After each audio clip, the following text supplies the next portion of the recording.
Hi, everybody, and welcome to the Cultural Studies podcast. My name is Toby Miller, and my guest today is. Hello, I'm Ursula Huws.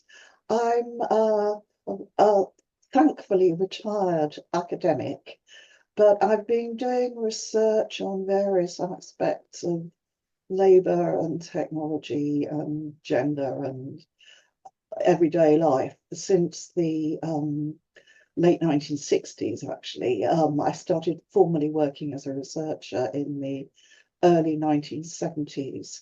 So my work has touched on a lot of issues that kind of come back into fashion in a kind of quite a spiral kind of a way. And I feel sometimes I feel like a bit of a Cassandra, things that I was working on years and years ago kind of get revisited and rediscovered by a new generation as if they're like brand new insights. But I guess that's the way the history of political thought goes. And latterly, I've been particularly looking for the recurring patterns in all this, so that we can try and make a little bit of sense of what might be coming around the next corner. Indeed. And I have to say, for me, it's a great privilege to be speaking to you because I've been reading your work not since the 1960s, but since the 1980s, especially since the 1990s. So I wanted to ask you about what's currently dynamizing you, impeding you, fascinating you, preoccupying you, interesting you. What's going on? Well, I've what I've most recently been doing is actually revisiting a lot of quite old and probably unfashionable theory, trying to make sense of. It seems to me that the world is now entering a new phase of capitalism. And this isn't to say something new, because capitalism is always evolving and always developing in a sort of lurching way.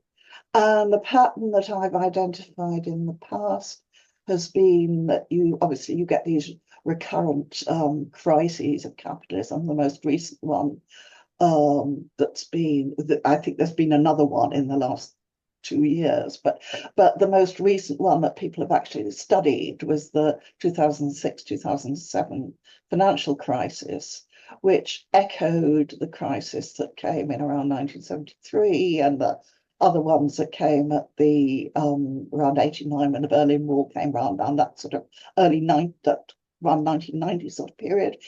And the pattern is that capitalism goes into crisis, it radically restructures itself, and in doing so, it draws on all the technological developments that have been sitting there, often just kind of gathering dust, really, not being used in the previous phase, that suddenly get implemented in ways that affect people in their daily lives, but also affect labour. And then you get the same old chorus of optimists who say, "Oh, this is finally going to be the end of capitalism. We're going to enter a new world in which all these new technologies are going to be put at the service of people, and we can create these absolutely marvelous utopias of leisure." And this has been going on. We heard it in the 70s. We heard it in. I won't repeat the pattern. And then you get the pessimists who look at the existing economy in a kind of rather zero-sum game kind of way and say, "Oh, all these jobs are going to disappear, and all workers are going to be de-skilled, and we're going to be impoverished." And in some versions of this story, and this is going to lead to revolution because robots don't buy cars, so capitalism is going to be fall to its knees, and there's a kind of negative apocalyptic Mhm. vision. And we all know that these, from history, capitalism goes on being greedy, goes on finding new things to commodify, is always looking for ways to cheapen labor, is always looking for needs to expand dramatically, find new things to commodify and new places to park its surplus to keep generating capital. And this does have huge effects on labor. Mm. Some positive and some negative, very, very contradictory. Because on the one hand, old industries die and you get Rust Belt regions, but the technologies that have supplanted the older technologies in those regions have given birth to new manufacturing industries. I mean, somebody has to make the robots, somebody has to make the drones, somebody has to dig the elements from the earth that create the not just the new technologies like mobile phones or whatever it is, but also that launch the rockets into space, to provide the infrastructure for all this. So there's a constant kind of um, a generation of new commodities, and I've devoted a lot of my professional life, so to speak, into looking at that process of commodification and how new commodities come into being and how sociality can become a commodity and how arts and culture can become the basis of new commodities and how the body and our emotional lives can become the basis of new commodities. If you think of, I don't know, wellness apps or psychotropic drugs or whatever, there's really no limit to this creation of new commodities. There is, of course, a limit to how much the planet can stand in terms of being mined for its raw materials. But coming back to your question, in the latest term, what I've been noticing, I've spent all these years kind of looking at commodity production, arguing how important it is to understand commodification. And I've been thinking, oh, well, hang on a minute. If you look at our daily lives, what's going on increasingly is that we're encountering capitalism and capitalist corporations not as commodity producers. I mean, obviously we're buying the commodities, we're working and using our labor to create new commodities, but we're also encountering it as a rent taker. There's a new rentierism out there. And last year there was a kind of symbolic moment when Apple announced that it was actually making more money from non-commodity production. It's making more money from various forms of rent than it is from making iPhones. If you look at companies like Amazon, if you look at increasingly, they are taking rents and they're pushing you into rental models. And software companies, gone are the days when you went out and bought a CD, banged it into a external drive on your laptop, and you then owned, that bit of software. No, you have to pay a software license. And in the case of something like Adobe Creative Suite, that has actually become too expensive for me to afford on my UK state pension. It's like nearly 2 months pension to buy an annual license for Adobe Creative Suite. And we've had to pay fees for instance, for cloud storage for all our photos on the iPhone or whatever it is. So if you lose your iPhone or if you can't afford to pay that rent, that is a loss. It's not just the loss of all that stuff, which might be your livelihood. But it's also a huge affective loss. If you talk to refugees and migrants, often the only trace they have of their lost families and their bombed cities that they come from are these precious pictures on their mobile phones. And when that's gone, all that emotional stuff has gone with it. So I've been doing some extremely tedious and boring research trying to calculate how much of our income that we spend every week, every month, whatever, actually is going on paying rent to corporations and trying to map that in terms of like working class life, if you like. So Mm. you look at household income, you look at and you look at how much spending goes on commodities, and you look at how much goes on paying rent. And this has involved going back and revisit. Oh God, I had to reread all that volume 3 of Marx in the Grundrisse. God knows what, trying to make sense of this relationship between rentiers and commodity production, which is it's really challenging because we know that ultimately the value, the new value that capitalism depends on extracting from the working class population actually comes from commodity production. Um, but we also know that that is linked with rent in really complicated ways. I mean, historically, Marx looked at it in terms of like the enclosures of the land drove people off the land, which pushed them into the cities, which played a part in developing the urban proletariat and so on. But it's not just about land, it's about so many other aspects of our lives now are entangled in this really complicated relationship between rent extraction and commodity production. And it's very hard to model because of the commodity production is happening disproportionately in different parts of the world from where the rent extraction is taking place. So the surplus, the value is being kind of hoovered out of some parts of the world and accruing as value in different parts of the world. You know, I mean, that's not a new insight, but it's this. I, I think that we are entering a new phase of capitalism in which, I mean, they've always coexisted and there've always been situations where rent extraction and commodity production go together. Look at company towns, you know, the history of company towns. There's both going on. The company is running the coal mine and it's also running the company store, you know, and it's screwing people both ways, so to speak. But this is now happening globally in a very dispersed way. And it seems to me that we can only understand it in the context of a crisis of social reproduction. So you have to look at households and look at relationships within those households.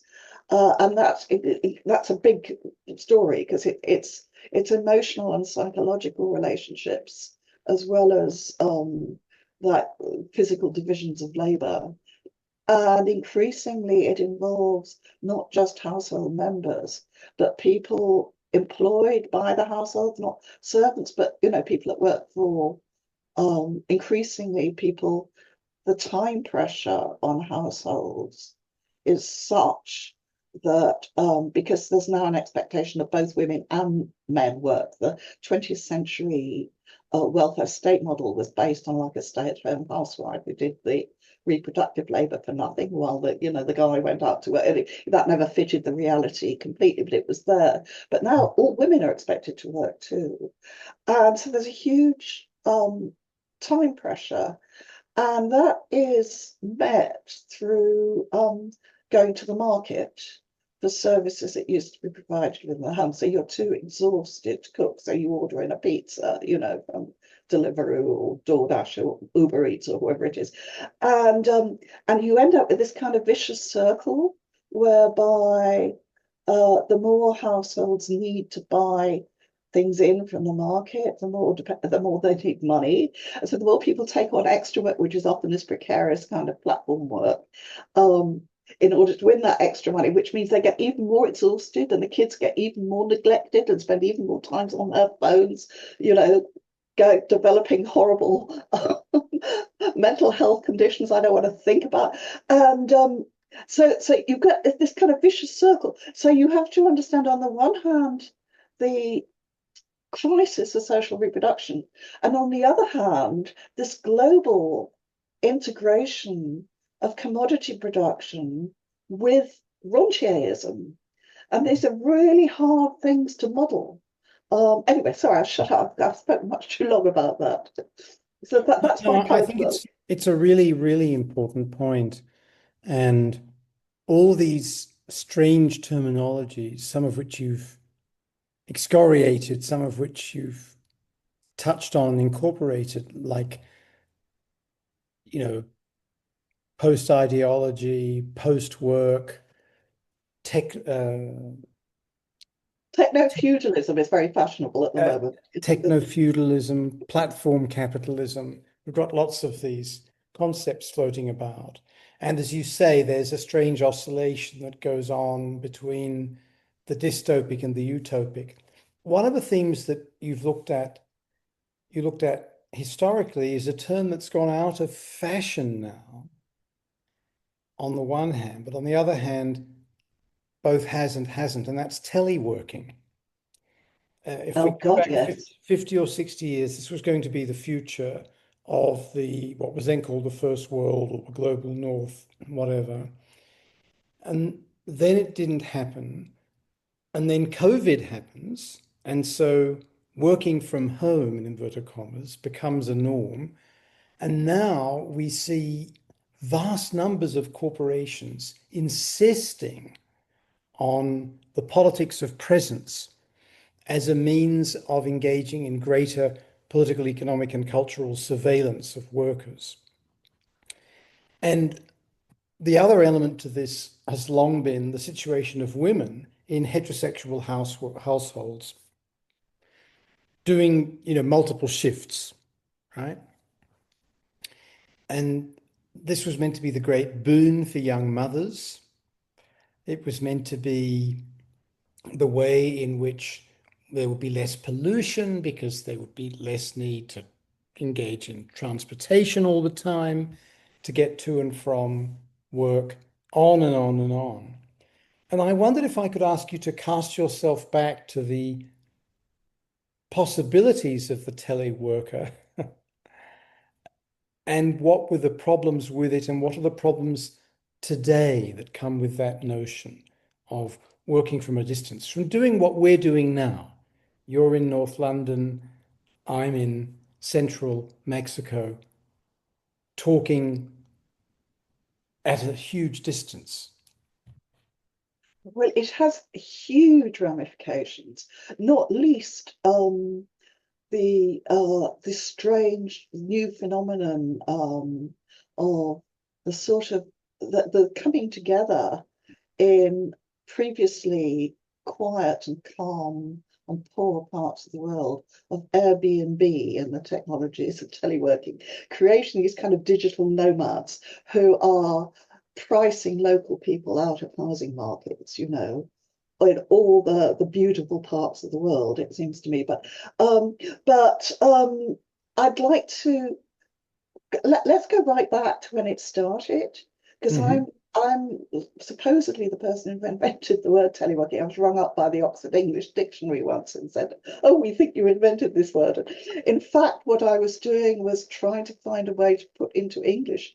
I'd come across some French people who were talking about télétravail, and I was very unhappy with terms like telecommuting and networking and so on that were around at Mm. the time. Anyway, so it started off, I was in the early 70s. In 1970, I went to work for book publishers in London, which it was very badly paid industry at the time.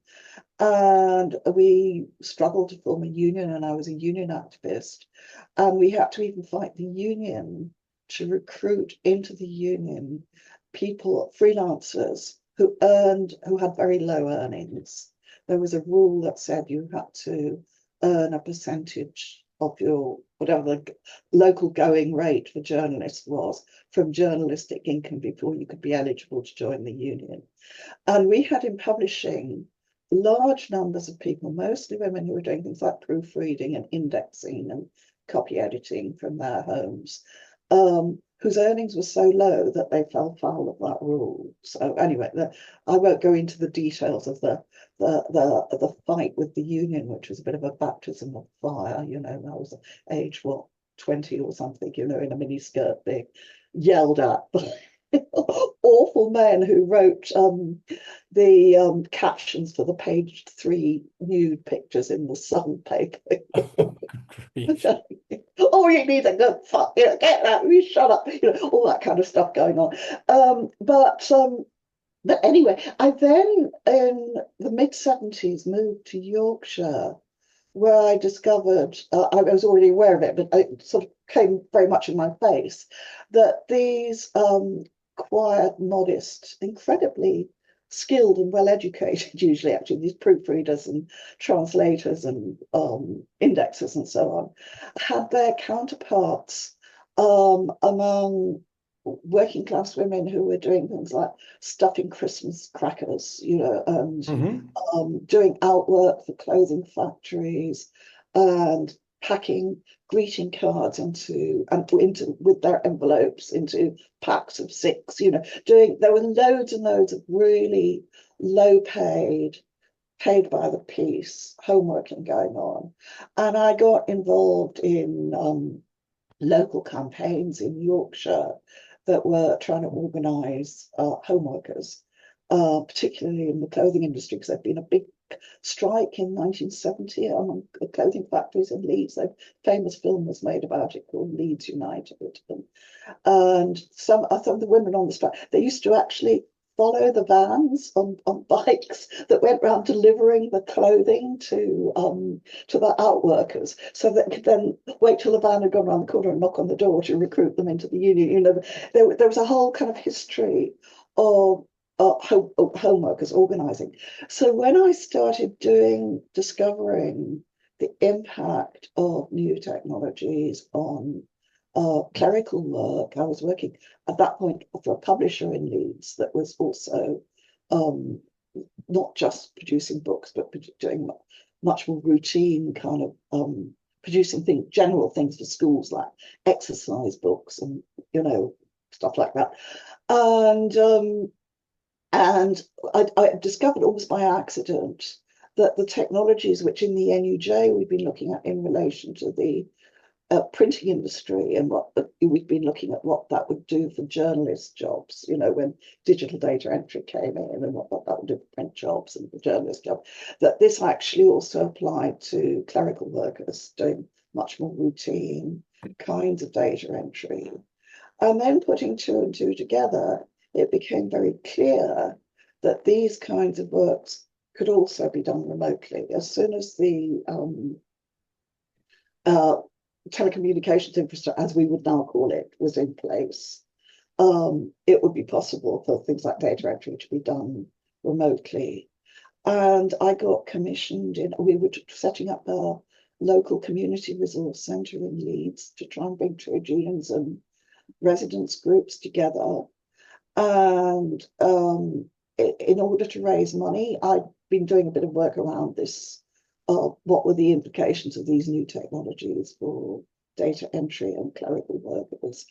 And I got approached by the Equal Opportunities Commission to do some research, which meant you know, we could get money for the centre by doing this research on a company called F International, which was set up by a woman.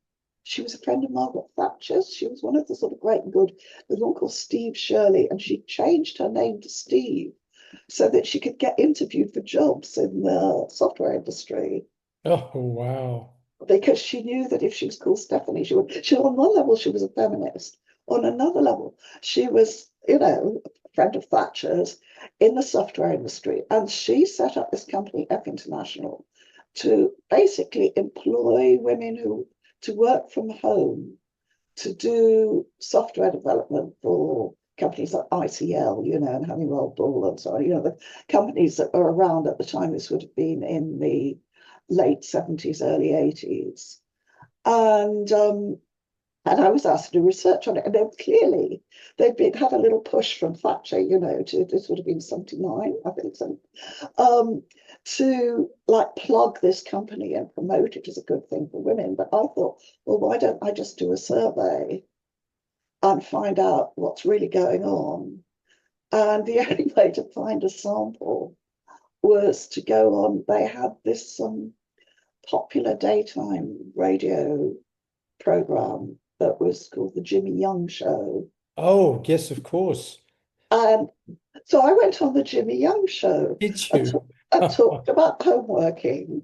And I have to interrupt you there, Ursula, just to say I'm in the presence of greatness. And what kind of greatness can encompass being rung up by the OED and told that you may be the etymological heart of a concept, but has also been interviewed by JY? I mean, respect. Anyway, go ahead. thank you. Anyway, so what I did was I set up, you have to know that you set up a free post address, so people could write to you.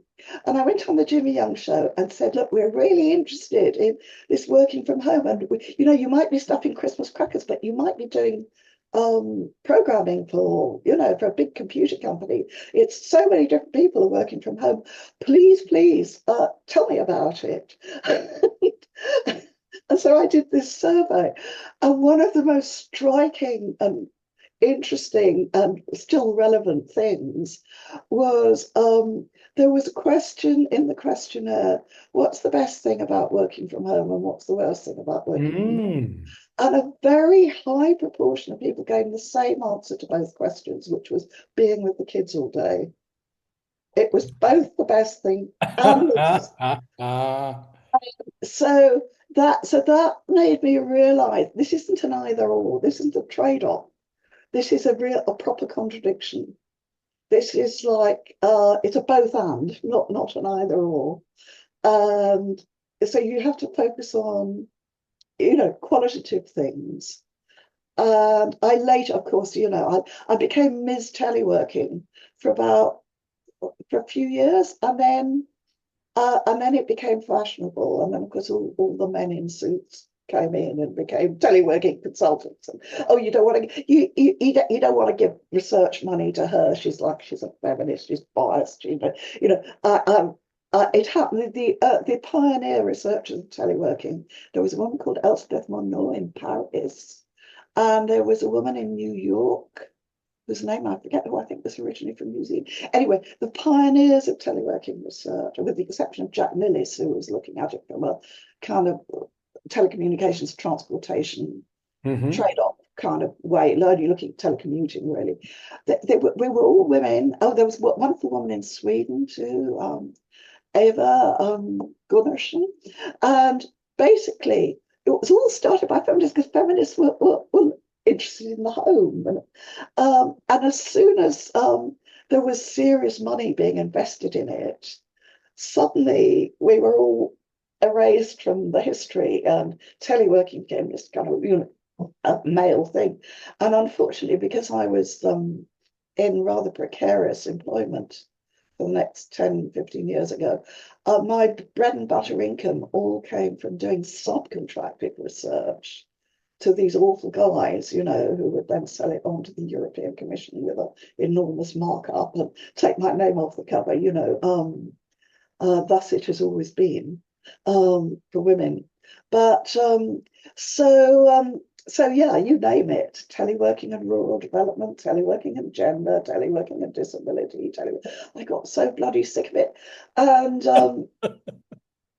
I'm doing surveys and trying to measure it and say there is no such thing. It's not a noun; it's a verb. You can't count the number of teleworkers because teleworking is an aspect of so many things. It's like, there was a time in the Middle Ages when being a scribe was an occupation, but as soon as you've got universal literacy, it's a nonsense way to describe somebody. And it's the same with teleworking. But what I then got very interested in was the fact that this wasn't just from the home. This meant the work could go anywhere in the world. So that's when I started doing work on what was called in the 90s offshore outsourcing. And, people doing data entry in the Caribbean, or the City of London and stuff like that. And again, there was a first cohort of women researchers, mostly in sort of development studies kind of field. And again, as soon as it became fashionable, it moved on. And then in same sort of pattern really in after the financial crisis when platforms became a thing, Uber and, whatever, uh, uh, Airbnb and TaskRabbit, the first wave of platforms that came in Hmm. after. Hmm. Um, again, platform studies is now a thing. There are loads and loads of people, um, uh, including an awful lot of young guys who really remind me in the 70s, 60s and 70s, there were these like young middle class guys who wanted to be Marxists and wanted to change the world and wanted to be revolutionary. And they went and worked in auto factories and did what would now be called partisan observation. And their latter day counterparts are now busy signing up to cycle around, the cities of Europe doing food deliveries and calling it participant observation. And again, the kinds of work that are not being studied are the much more invisible kinds that are being done by women and going on in the home. So there's a million and one. I edit a journal and I've lost count. We get oh God, about 50 submissions a month of articles, of which a high proportion are looking at the minutiae of how food delivery cyclists in Berlin manipulate the algorithms or whatever. And there's almost nobody looking at babysitting platforms and house cleaning platforms, uh, Mm. care work platforms, which involve, statistically, my research has shown much more people are involved. Um, but this sphere of social reproduction is still being written out. Um, and it seems to me, going back to my earlier point, that any future struggles of labour against capital, to frame it in an old-fashioned way, have to take the field of social reproduction as their starting place. Yes, value is produced in the factory, but value is produced in loads of other places too. And rents are taken in all these other places. And it's this interaction between the commodity production and the rent taking, which seems to me very critically important right now. Sorry, I've come around in a circle a little bit. Ask another question. No, not at all. I think that's incredibly helpful. And first of all, as I said, I love the fact you mentioned Jimmy Young, who was on, I guess, Radio 2 on the BBC when I was a child, and he was the housewife's friend. Yes, And that made me think of the fact that ITV, which is one of the big public broadcasters in the UK, but it's commercially driven. It counts as a public broadcaster because it allegedly provides a series of functions for the public other than the commercial, has just essentially or very close to killed off daytime programming on television. A daytime programming that historically emerged in the United States, in Britain, in many countries, as the space for the woman at home to have 5 minutes off or an hour or half an hour off from working for free to maintain the home in order to watch women talk about lives, problems, and so on. And how that kind of culture is being devalued more and more and more, even as there is still this extraordinary inequality of work done in the home. And even as the ideology is changing to push women to go back to the home, as it were. We're seeing this obviously with the current moment of Trumpism. So I think that these are really important points, as are your stories about bright young men jumping up and down and taking over from the girls, just elbowing the girls out when it comes to all kinds of critical research. And I think that's a very important point. And it applies not only to scholarship, of course, but to everything from, men moving out of medical school because being a doctor doesn't bring in money anymore, and more women becoming medical school students. They're now the majority in the United States. Men deciding in the 70s that hairdressing was a good way to make money and elbowing women out of hairdressing. All sorts of domains, right, where this And applies. cooking. Cooking, who are the master chefs? And whereas, Ken, I grew up with Fanny Craddock, although we all now know that she wasn't really cooking anything much. But these activities, and activism is a big one of them, really do see the re-entrenchment of a certain kind of patriarchy, I think. Um, and the other element, it seems to me, is that you're touching on that's terrifically important is what this does to affective relationships, what this makes people feel. And I'm interested in things like how people feel about their telephone, how they feel about the people they're playing games against, whom they've never met, how they feel or don't feel about those people that you mentioned who are working in quasi-slavery conditions to engage in the extraction of materials that are necessary for the laptop that I'm using to speak to you, who are engaging in quasi-feudal activities as they manufacture these laptops, who are, after the laptop's had its life, engaged in child exploitation, again, at the level of the disposal of these electronic items. How you and I, as people in this call, feel about the technology we're using and how those emotions are blind to the actual lives, the blood, the sweat, the slavery incarnate in these devices at the moment of their pre-creation, their creation, and their use after they have been the objects of desire for people like myself, right? Just how much is incarnate in them and how little of that is thought about or experienced at an effective or political level by the user. I think that's a very interesting question. It's very complicated to answer because I think our relationships with technology, as it becomes not just a means of communication, like the mobile phone. It's not just a means of communication. It's a means of work. It's a means of relating to your bank, relating to the state, whatever. Is Mm. our relationship with it becomes much more of a love-hate relationship, if you like. It becomes much more contradictory.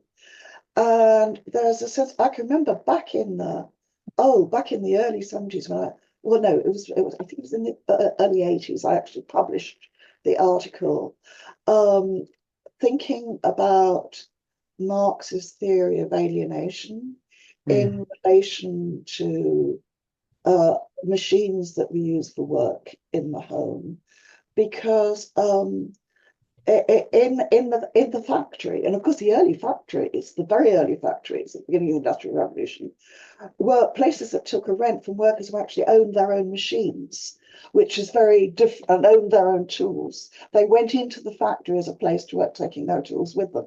But at the factory, as it came to be understood by Marx and Engels, was a place where the means of production, the machinery in the factory, was very directly experienced by the worker as that which took their labor and turned it into surplus value, which created like a kind of hatred of the machine that came out in expressed in things like Luddite riots and so on.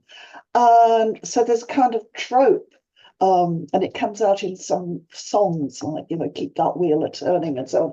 That there's a kind of trope that the worker hates the machine, which represents the the the the means of exploitation, but also represents the dead labor of previous workers. Mm. Mm. So that unproblematic hatred of the machine. It comes out in people acts of sabotage in the workplace and not respecting the, I mean, craft workers who do maintenance on machines often have a very affective relationship with the machine. They nurture them and they tweak Mhm. them and they love them, But there's lots of workers who absolutely bloody hate the machines they have to work with. But then when that machine that you're using to work that you hate, the data entry, and it's giving you headaches, and it's giving you eye strain, and you have to sit in that bloody chair all day, aching and with your wrists hurting, and you can't hate it, you can't sabotage it because you have to save up to buy it. You know, you also own it. So there's that very, very contradictory relationship with that machine. And I think those kinds of contradictory relationships with technology um, are increasingly more prevalent as technology enters more and more aspects of our lives. Um, and I think you see it most visibly, I think, with teenagers. There's a kind of teenage rage, takes itself out sometimes on bits of equipment. Mm. But and I find in my own life that you hang on to a bit of technology because it represents an investment of your time and effort, not just to save up to buy it, but to learn to use it, learn all the software tweaks. I remember learning how it WordStar too, if you wanted to center the text, you had to do Control OC, whatever. And letting go of all that, you're constantly being de-skilled by the next bit of technology. And everybody has those drawers in their house that are full of accessories for bits of technology they no longer use, the old socket Mhm. adapters and leads um, you know, uh, and getting rid of them is quite hard because you're getting rid of something emotional with it. You're getting rid of the baggage. It's like ending a relationship. It can be quite sad to think. I've got a box of old Nokia smartphones, and when I was moving house, I thought, what do I do with these? And some people try and convert them into money, but converting them into money is almost more upsetting than putting them in the recycling because their value is so small compared with what it represented when you were saving up or asking someone to give it to you for Christmas, or whatever. So there's a sort of emotional battering going on, it seems Mm. to me, in these relationships. And in terms of your relationship to the labor that is producing it, we few of us get to meet children who are sent down mines, with no safety equipment in the developing world. But most of us meet Uber drivers. Most of us meet Amazon delivery people who Right. come to our doorstep, who, on the one hand, we're angry with because they didn't ring the doorbell or because they left the package next door instead of an our door or because they were late but we also empathize with them and they're human beings and we don't want to be rude to them and we want to say good morning and have a nice day. And so those kind of that so that we end up with these kind of quite conflictual human relationships with other workers as we flip between our own capacities as workers and as consumers. And those relationships are increasingly mediated by these corporations, these heartless corporations who are imposing the same Tayloristic patterns on us in our capacities as consumers and in our capacities as workers. Um, and this sort of rage we have against the system that doesn't work, against the error message, against the password that is not recognized, all that kind of rage is floating around. And it's got nowhere to go because we don't have this direct relationship with a manager or a direct relationship with a shopkeeper or all those kind of social spaces where those relationships historically got played out. So there's the faceless global corporation screwing us in two ways, through rent and through commodity production. And there are the helpless workers and consumers, who are the same people in different capacities, forced to engage with each other in voluntary and involuntary ways, and in ways in which solidarities are tested, structurally tested, not through anybody being bad people, but through because we're both subjected to time pressures, Hmm. uh, different time pressures by the same corporations in different ways. And those time pressures produce these sort of little moments of friction, like in a old-fashioned lighters, that's the spark that's going on, where every time you try and use them, it's like that's going on in relationships all the time. And it's going on in a way that has to be socially mediated. And increasingly, that social mediation has become a sort of politically toxic space, because you see signs up saying do not abuse our staff, they're just doing their Hmm. job, because there are good reasons to abuse the staff, not the staff but the system behind them, which you can't get at. um, so that gets read as kind of wokery and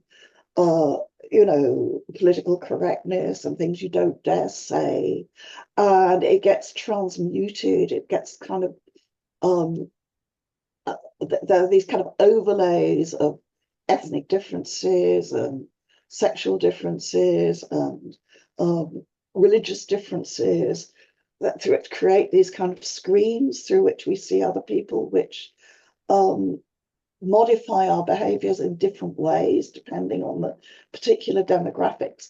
So I think I think everyday politics um, is very shaped by these things in ways that aren't recognized. And Ursula, Prof, I've got one last question for you.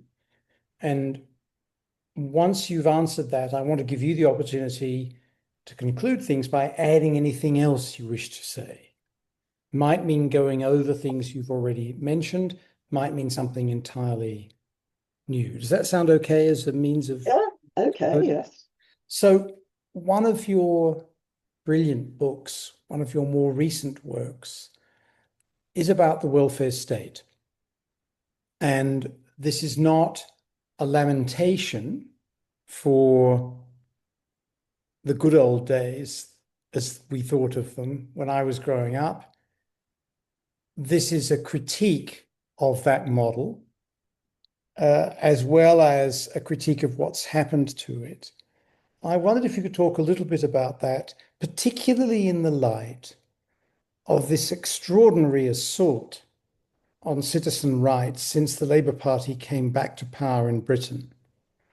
This attack on families who are poor, attack on the disabled, attack on migrants, extraordinary cruelty from the party that has as its alibi an origin in and a service to working people. Yeah, I haven't explored the book that I'm working on, which I told you about Ronte capitalism, looks at part of that.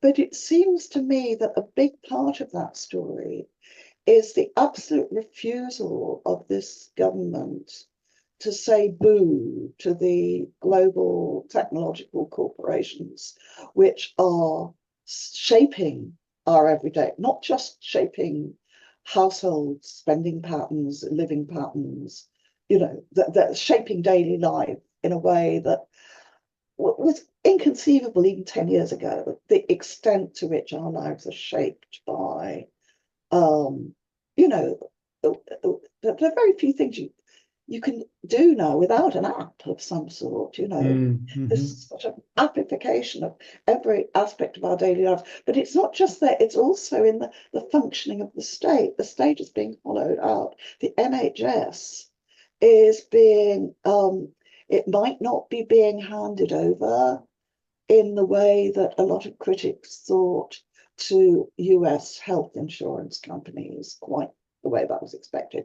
But it is absolutely being handed over to digital corporations. I can't make a doctor's appointment now without going through a very extraordinarily badly designed app that takes me through every conceivable symptom I might have and repeats lots of questions. And last time I was asked 3 times because I had 3 different symptoms it might be relevant to, and it knows my date of birth, right? And 3 times I was asked if I was pregnant, for instance. Mm. It's that dumb, the way that currently this app is designed, although they let AI loose on it and it'll, be a bit more. But so the digitalization is seen as a solution, although these same digital corporations are causing, directly or indirectly, an awful lot of for instance, the mental health problems, of which there is now an epidemic, apparently, among young people, depending how you define it. And but so the problems that are caused by these global corporations, digitalization is seen as a solution to them. And this entry of digitalization, I mean, this government, they've got a lot of plans to slim down the civil service, and you can bet your life that they're going to use AI for that.